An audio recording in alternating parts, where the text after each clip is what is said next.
तर जय शिवराय भावांनो, सकाळी देवपूजा करून घेतली. देव म्हणतात की तू फक्त जीवनामध्ये पुण्य चांगले करत राहा, फल माझं मी देईन. आपण फक्त यशस्वी होण्याचंच बघतो, त्याच्या मागे कष्ट करण्याचे काही बघत नाही. कष्ट केल्याशिवाय फळ हे मिळू शकत नाही. त्यामुळे हार्डवर्क कीप टू सक्सेस. असला जाताना ही टाकी दिसली. ह्या टाकीचं काम किती दिवस चालू आहे कमेंट करून नक्की सांगा, माहीत असेल तर. क्लासमध्ये गेल्यावर महाराष्ट्राच्या लोकसंख्या घनतेबाबत सांगितले. आपल्या महाराष्ट्रामध्ये बाहेरून जास्त लोकसंख्या आलेली आहे. या लोकसंख्येच्या बाबत याच्यावर गंभीरपणे विषय चालू होता. मग यांचा पण असा थोडा व्ह्यू घेतला आणि क्लासमधून घरी जायला निघालो.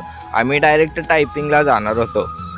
आज आम्हाला हे टाईप करायला लावलेलं. भावांनो, तुम्ही पण टायपिंगचा क्लास लावला आहे का कमेंट करून नक्की सांगा. आणि असं आम्हाला टायपिंग करायला जाताना आणि बाहेर येताना ह्याला तोंड दाखवून जायला लागतंय. टायपिंग असं करून घरी जायला निघालो. घरी जाऊन आपल्याला नंतर संध्याकाळी थोडं बाहेर जायचं होतं. बाजारला जाणार होतं संध्याकाळी. भावांनो, हे बघा, बाजारामध्ये गेल्यावर हे दृश्य दिसलं.